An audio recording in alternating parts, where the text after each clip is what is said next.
Fearless Disease.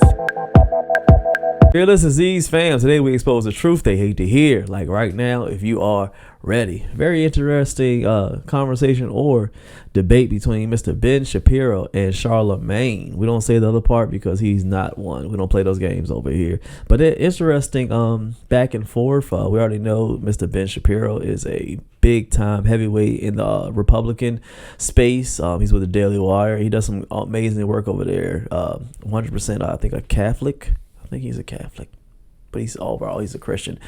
He stands firm on his beliefs. And today they're going to be talking about getting rid of and deletion of babies and why he believes that it's an ultimate sin, and that he agrees with the side that they're trying to ban the deletion of babies 100%. I like it. Let's hear this back and forth and hear what these young gentlemen have to say. And you believe in banning abortions, right? I'm pro-life, yes. Even in cases of incest and rape? Yes. Why?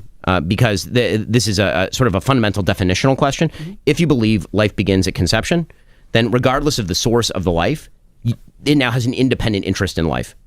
So that is not to minimize the tremendous evil of rape or incest. I believe rapists should be executed, frankly, or chemically castrated at best. But that's sort of a different question from the independent source of life, and whether this, again, it gets back to definitions. And this conversation tends to be either you're on one side of that or the other. If you don't believe life begins at conception, then obviously you believe abortion is acceptable in a wide variety of circumstances.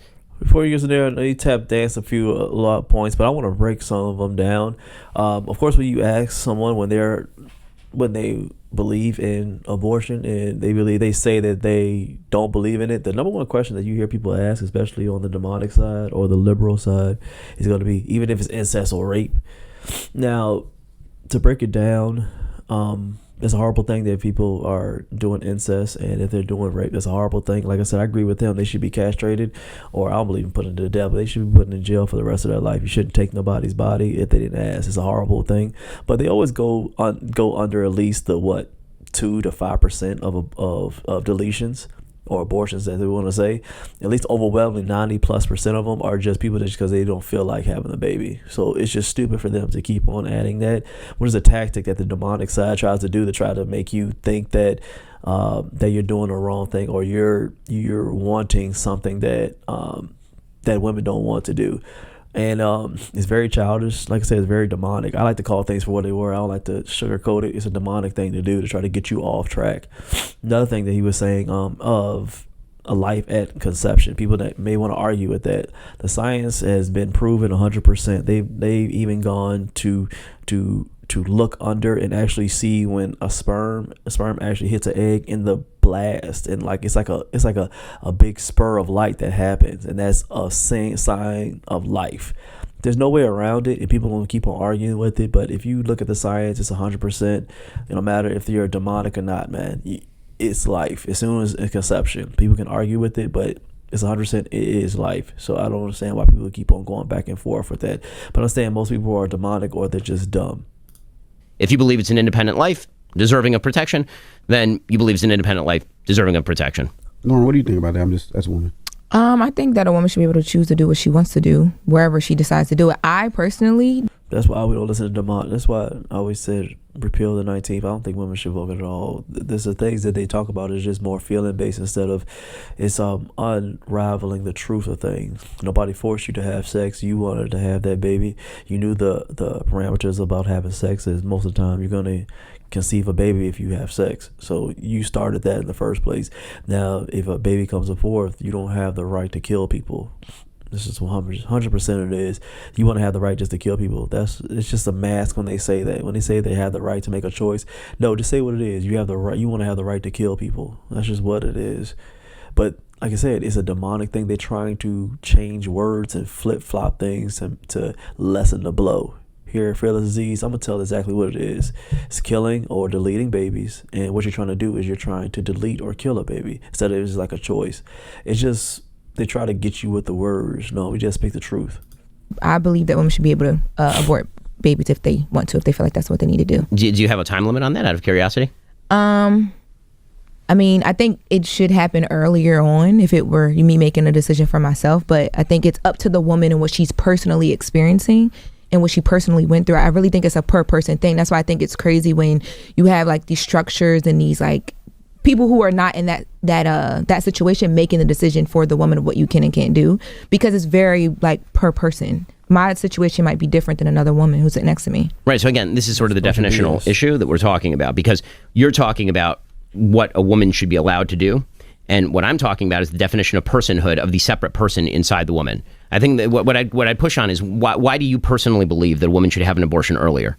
I think and from personal experience, I've been in a situation. I just think emotionally and mentally, it's less that you think about, but it does depend on how you think of when the life is formed or you know, should be looked at as like a life that you right. So that I think is the big question, and that's where the disconnect is. But what I'm saying is that's always going to be different for each person. But I don't think that the subjective definition of life is how we define life.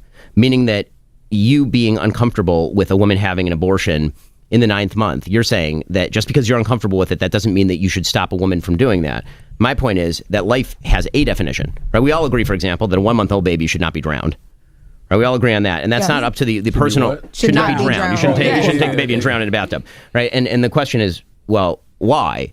Because we now understand that the 1-month-old baby, everyone agrees with this, right? That except for Peter Singer at Princeton, that a 1-month-old baby has an independent interest in life, right? That is a life that is separate from the woman and requires protection.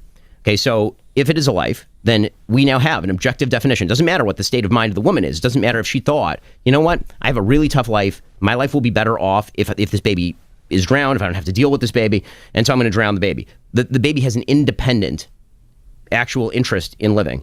And so the question becomes, is that true before birth? And I think for the vast majority of Americans are actually somewhere where you are practically, meaning that the vast majority of Americans do see in sort of a soft way a distinction between, you know, the early stages of life, you know, month 2 and 9 month, right? Like the approval in America of abortion at the very late stages is very, very low, because most Americans... It stops around like 4.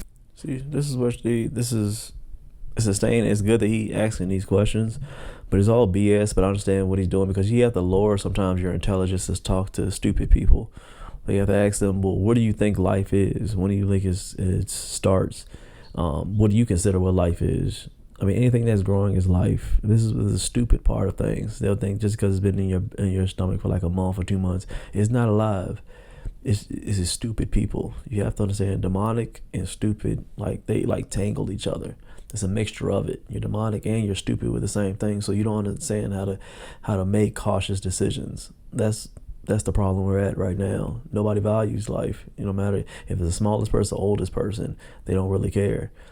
They just want to be able to do whatever they want to do and kill whoever they want to. This is where we're at right now. So you're trying to debate a demonic person, about when does life start. I mean, you're not going to be able to win against it. It's not going to be able to happen. So this is like a pointless conversation with a being like this. 5 months for most people, right? Well, like, I mean, most abortions are performed in the first trimester. Yeah. Yes. But the point that I'm making is that the logic that you're using allows for abortion like literally right before the baby is born. So then the question becomes, why is that okay? And it's not a woman's choice at that point whether that is a life or not, because you don't get to artificially or subjectively define the meaning of things. I get that. We're playing with semantics still. But yeah, that's what it's not semantic. Either it's a life or it's not a life, right? If your daughter was raped, no, it's almost like you're saying she's raped, but I'm going to make her have this child. No, I mean... Because you're saying you don't believe in abortion even if rape and incest, right? What I'm saying there is that I don't believe in abortion in cases of rape and incest. The practical effect is horrible. Okay, mm-hmm. I'm not going to pretend that it is not emotionally horrifying, that particular situation. Mm-hmm. The question is whether it has an independent interest in life or not, and whether there's a third party involved. If you don't believe there's a third party deserving of protection, I totally get it. I get it. Mm-hmm. But we should understand that that's the actual conversation. The actual conversation is about whether you believe that this is an interested third party being. Do you get to kill that interested third party being, this human life with potential, or do you not? If you and so the actual argument that I don't like is the idea that you can, that everybody, it's up to every single person to define when life begins and when life does not begin. That actually is not true, right? There's either a standard or there's not a standard. Now you can say that life begins when the baby is independent, right? And so if the life begins with the heartbeat, then you're now talking about, depending on your definition of a heartbeat, somewhere between 6 and 10 weeks, mm-hmm. right? Very, very, very early. And so if that now has an independent interest, you're talking about abortion restrictions very early on. And so that's why, a lot of red states have signed heartbeat laws, for example. So it makes no sense. So just a heartbeat means that it's a person. It doesn't make. These are just. I tell you, it's a demonic world we live in right now. That I believe these people really believe that 100%. I think they really believe that. It's just that their hearts are too wicked right now, and they can get away from it. They go back and they get onto Christianity and get up onto God. But once you have that dark heart, there's no way of getting around it. You're gonna see in a demonic lens. There's just no way around it. And you arguing back and forth with these people is a waste of time. I mean, it's a waste of time. They'll be judged for what they believe in. They're gonna be judged. No way around it. There's no way you can live a healthy and productive life if you believe in just killing babies willy nilly. It's just not. It doesn't compute. It doesn't.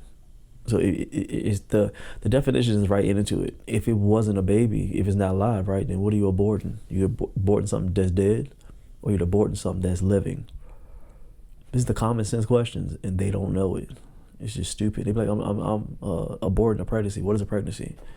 A developing baby. All right, so it's alive, right? It's gonna keep on going. At the end, it's always gonna say it's alive. So you're trying to argue that it's not alive. It's just BS. It doesn't make sense.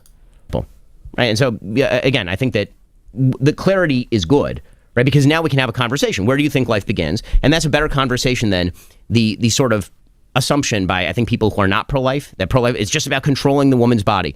No, it isn't. Okay, it really is not. Like for pro-lifers, it has literally nothing to do with the woman's body. It has to do with the independent interest of the life inside the woman and how you define that. If you're a homeowner, you need to listen to this. In today's AI and cyber world, that's the gist of what I wanted to see. I like to have these open dialects on Fearless Disease to get people to really think about what people are saying. It's a cover up on why they're making these words. Like I said, abortion, deletion, stuff like that. It's really killing, and they have to soften the blow so the demonic actions don't look as bad. I think Ben is doing an awesome job trying to talk to slower people, because you have to break things down to slower people or demonic people to get them to see the truth on what they're saying and what their beliefs are. Sometimes it works and sometimes it doesn't. And I think at the end of the day, you just got to be able to let people live and make their own mistakes most of the time, because it's not going to help them to really change. They're going to have to just hurt themselves and live that way. There is a narrow hall to get to the promised land, which is heaven and getting close to Jesus. It's a narrow. Everybody can't come. And some people are just destined to live that way and destined to live that demonic road. You got to let them just fail on their own. You can't save everybody. That's a problem with most, of course, black people of my community. They try to save everyone, and you can't save everyone. You have to let them stay in the dark. You just say the truth and just don't argue back and forth with it. It's a waste of time. But I understand some people have what they think is a good heart, and sometimes having a good heart is just actually saying the truth and let them live the life that they want to live. That's just how it is.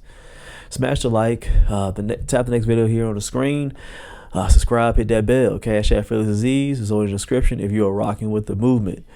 See you on the next one. Stay rich and stay fearless.